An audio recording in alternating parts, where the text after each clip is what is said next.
Hello दोस्तों, आपका स्वागत है हमारे स्टूडियो में। आज हम बात करेंगे जुजुत्सु काइसेन के सीजन 3 के एपिसोड नंबर 7, जहां ऑफिशियली द कलिंग गेम की शुरुआत होती है। इस एपिसोड की स्टार्टिंग में एक ऐसे रहस्य से पर्दा उठेगा जिससे यूजी की पूरी पहचान ही बदल देगा।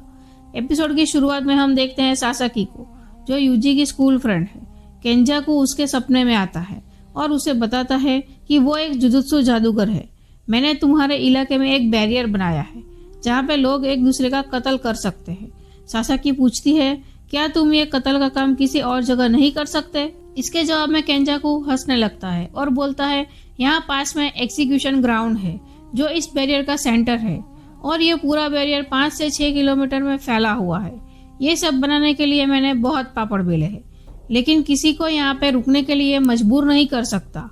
तुम्हारे जैसे आम लोग बाहर जाने का फैसला ले सकते हैं, लेकिन सिर्फ एक बार। अगर तुम जाना चाहो तो तुम्हारी नींद सीधे बैरियर के बाहर खुलेगी। सासाकी पूछती है, क्या मैं सपना देख रही हूँ? केंजाकू जवाब देता है, नहीं, तुम सपने और हकीकत के बीच में हो। सासाकी बाहर निकलने का फैसला करती है और केंजाकू उसे ध्यान से जाने का बोलता है, लेकिन जाते समय एक अजीब बात बोलता है, मेरे बेटे का दोस्त बनने के लिए शुक्रिया। ये बात सासाकी को अजीब लगती है और वहीं पे उसकी नींद खुलती है। वो बैरियर के बाहर होती है। वहाँ पे उसके अपना क्लासमेट टिकुजी मिलता है। वहाँ पे उनके अलावा भी बहुत लोग थे। इन सबको सपनों में जाके केंजाकू ने बैरियर के बाहर निकाला होता है। टिकुजी सासाकी को दिखाता है सेंडाई कॉलोनी का पूरा काला बैरियर। सासाकी टिकुजी से पूछती है कि उसने तुम्हें अपने बेटे के बारे में बताया है क्या? तभी सासाकी को यूजी की याद आती है। एपिसोड 2 में हमने देखा था यूजी की माँ की बॉडी में केंजाकू था, तो इस हिसाब से यूजी केंजाकू का बेटा हुआ। खैर, दूसरी तरफ हम देखते हैं यूजी और मेगुमी हाकारी को बताते हैं कि गोजो सर को सील कर दिया है। ये सुन के हाकारी शॉक हो जाता है। वहीं पे पांडा प्रिंसिपल यागा के बारे में सबको बताता है कि वो अब नहीं रहे।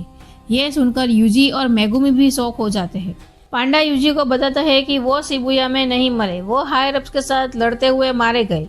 ये सुनकर हाकारी बताता है कि मेरी फिक्र करने वाले सारे लोग अब यहाँ पे मौजूद नहीं हैं। इतना दुखी तो मैं तभी नहीं हुआ था जब यागुल के पिछवाड़े में तीर लगा था।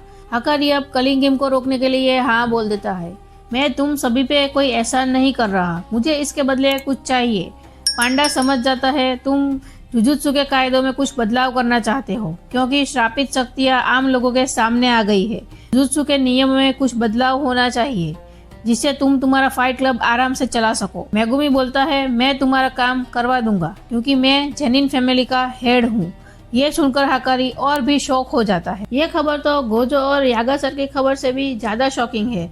हाकारी सोचने लगता है जेनिन खानदान का हाथ उसके ऊपर रहेगा तो वो कोई भी कानून बनवा सकता है। हाकारी मेगुमी से हंस के बोलता है, क्या तुम मेरे दोस्त बनोगे? हाकारी को ये कहाँ पता था कि माकी ने पूरे जेनिन खानदान को खत्म कर दिया है। वहीं पे पांडा बोलता है, चलो तो ठीक है, अब कौन कौन किस कॉलोनी में जाएगा ये डिसाइड करते हैं। युता मियागी कॉलोनी में गया है। तभी वहाँ पे कोगानी आ जाता है और वो बोलता है कि कलिंग गेम में एक नया नियम ऐड हुआ है। अब कोई भी प्लेयर दूसरे प्लेयर की ये जानकारी देख पाएगा, नाम, उनके पॉइंट, जोड़े गए नियमों की संख्या और वो किस कॉलोनी में है। कोगानी बताता है कि मैं यूजी का पर्सनल गाइड हूँ, मैं गेम से जुड़ी सारी खबरें प्लेयर को देता हूँ। ये सुनकर मेगुमी चौंक जाता है। ये कुछ अजीब है, यूजी तो गेम में एंटर ही नहीं हुआ, ये कोगानी कहाँ से आ गया? यानी यूजी ऑलरेडी कलिंग गेम का प्लेयर है।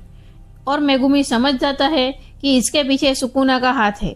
सुकुना ने 1000 साल पहले केंजाकू के साथ कॉन्ट्रैक्ट किया होगा, ठीक बाकी पुराने सॉर्सरर्स की तरह।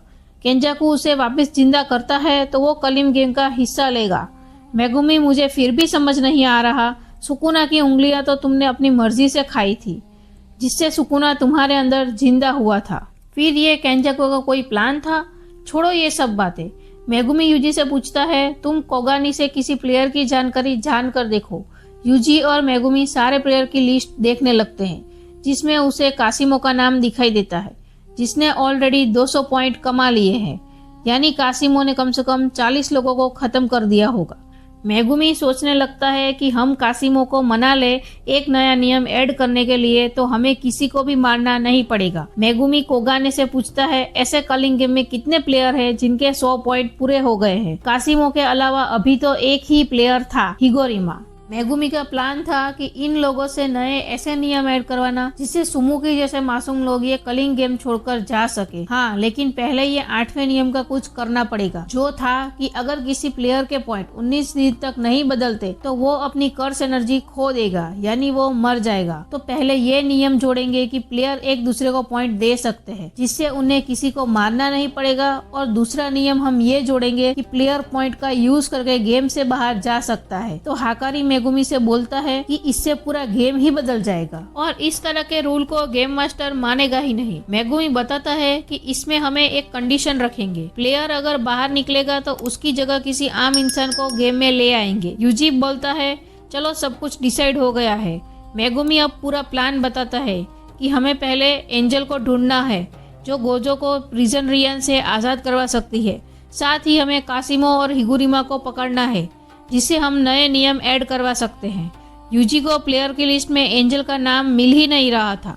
पांडा बताता है कि गेम में एंजल उसका असली नाम नहीं होगा, उसका असली नाम कुछ और होगा। मास्टर टेंगी ने बताया था कि एंजल टोक्यो की नंबर 2 वाली कॉलोनी में है। हकारी पूछता है वो दिखने में कैसी है।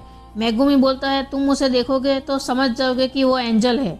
हकारी बोलता है पांडा तुम्हारी नाक सबसे अच्छी है, तो तुम और मैं कॉलोनी नंबर 2 में जाएंगे और तुम एंजल को ढूंढोगे। मेगुमी और यूजी कॉलोनी नंबर 1 में जाएंगे और किरारा तुम बाहर रुककर सबकी खबर रखोगी, क्योंकि यूता जब से बैरियर के अंदर गया है उसकी कोई खबर नहीं, तो अंदर कोई फ़ोन नहीं चल रहा, तो बाहर रुक के हमें कोई सपोर्ट चाहिए। किरारा बोलती है ठीक है। हाकारी बोलता है काशिमो सबसे शक्तिशाली प्लेयर है, तो उससे मैं फाइट करूंगा। यूजी नहीं चाहता था कि वो और मेगुमी एक ही कॉलोनी में जाए। यूजी को डर था कि सुकुना उसके साथ कुछ कर ना दे। मेगुमी बोलता है ऐसा कुछ नहीं होगा, तुम इस बात की चिंता मत करो। हाकारी ने जो प्लान बनाया है वो बढ़िया है। दूसरे दिन 12 नवंबर को ये सभी अपनी तय की हुई बैरियर के पास पहुंच जाते हैं। कोगानी कहता है कि इस बैरियर के अंदर कलिंग गेम चल रहा है, अगर तुम इसमें एंटर करते हो तो तुम भी कलिंग गेम के प्लेयर बन जाओगे। और ये सभी बोलते हैं हाँ। वहीं पे हमें कॉलोनी नंबर 1 में हान्यू नाम की एक प्लेयर दिखाई जाती है, जो वॉकी टॉकी से रिन नाम के लड़के से बात कर रही है। हान्यू रिन से पूछती है अभी कोई आसमान से गिरा क्या। रिन जवाब देता है कोई नहीं आया, और हान्यू अपनी कर्स एनर्जी इस्तेमाल कर बिल्डिंग से कूद जाती है।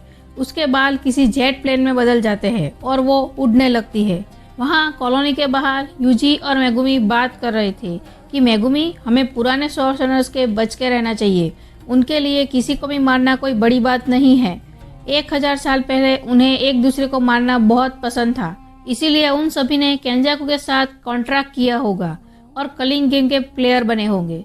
काशिमो और हिगुरिमा दोनों पुराने सॉर्सरर लग रहे हैं, यानी वो एक बार में हमारी बात नहीं मानेंगे। यूजी बोलता है हमें कर्स स्पिरिट से भी बच के रहना होगा, खासकर रात में। मेगुमी बोलता है नए जमाने के सुकुमी जैसे सॉर्सरर जो मजबूरी में इस गेम में, वो हमारी बात जरूर मानेंगे, यानी हमारा पहला काम है हिगुरिमा को खोजना और मनाना।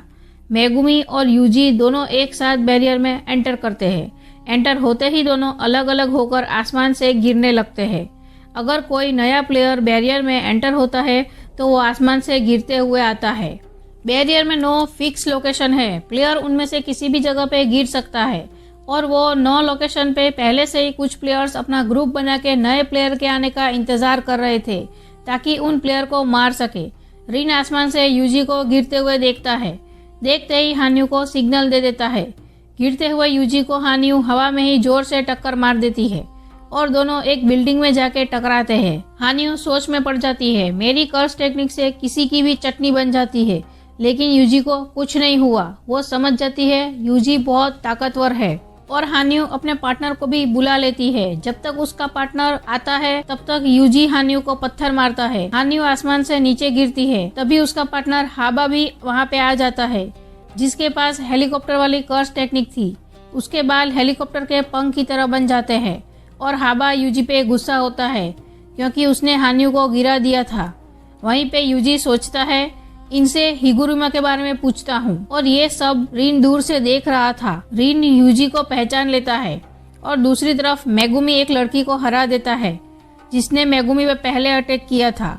मेगुमी सोचता है यूजी कहाँ पे होगा। यह कॉलोनी शिबुया वाले बैरियर से भी ज्यादा बड़ी थी, यानी उसके और यूजी के बीच 2 किलोमीटर की दूरी थी, लेकिन उनका गोल एक ही था, हिगोरिमा को ढूंढना। दूसरी तरफ यूजी हाबा की पैर पकड़ के गिरा देता है। हाबा समझ जाता है कि यूजी बहुत स्ट्रांग है। हाबा अपने पंखों से सीधा हमला करता है।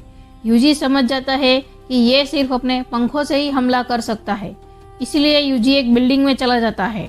हाबा अपने पंखों से बिल्डिंग में तोड़ते हुए यूजी पे हमला करता है। यूजी जोर से उसके सर पे एक पंच मारता है, जिससे हाबा को चक्कर आ जाता है और उसके पंख भी टूट जाते हैं। हाबा फिर भी हार नहीं मानता, तो यूजी उसके टांगों के बीच में लात मार देता है, जिससे हाबा बेहोश हो जाता है। यूजी सोचता है कि इसे मैं हिगोरिमा के बारे में कैसे पूछूंगा।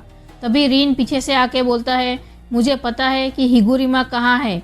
ये भी बताता है कि यूजी, मैं तुम्हें जानता हूँ, तुम्हें हाई स्कूल में टाइगर के बुलाते थे ना। यूजी समझ जाता है कि रीन उसके होम टाउन से है। रीन अब यूजी को कहीं पे ले जाने लगता है। यूजी रीन से पूछता है, वो दोनों तुम्हारे दोस्त थे क्या?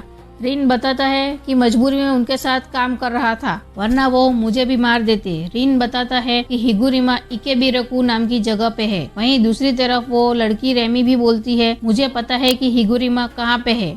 रेमी मेगुमी को उसके लोकेशन एक ही शर्त पे बताएगी, जब तुम मुझे प्रोटेक्ट करोगे। मेगुमी बोलता है, अगर तुम्हारी बात गलत निकली तो तुम्हें सजा जरूर मिलेगी। मेगुमी यूजी की तरह नहीं सोचता। उसे पॉइंट बनाने के लिए किसी को मारना पड़ा तो वो पीछे नहीं हटेगा। उसे पता चलता है कि रेमी कोई पुरानी नहीं पर नई सॉर्सरर है। रेमी बताती है कि आम लोगों को केंजाकू ने बाहर जाने का मौका दिया था, लेकिन हमारे जैसे सॉर्सरर को नहीं। हमें ये मौका मिला ही नहीं। हमारे लिए ये कलिंग गेम 12 दिन पहले ही शुरू हो गया था। अगर ये लड़ेंगे नहीं तो मारे जाएंगे। हम सभी लोग यहाँ पे अपनी जान बचाने के लिए कोशिश कर रहे हैं। मेगुमी समझ जाता है कि पुराने सॉर्सरर तो खतरा है ही, पर नए भी उनके लिए खतरा बन सकते हैं, और ये बात यूजी को पता नहीं होगी। रिमी यहाँ पे बोलती है, हिगोरिमा शिंजेकू एरिया में है, यानी यूजी और मेगुमी दोनों को रीन और रिमी ने 2 अलग लोकेशन बताई है। तो दोस्तों, इन दोनों में से कौन सच बोल रहा है और कौन झूठ बोल रहा है, ये तो हमें आने वाले एपिसोड में ही पता चलेगा। वीडियो अच्छा लगा हो तो लाइक करें, सब्सक्राइब करें। तब तक के लिए स्टे एनिमी।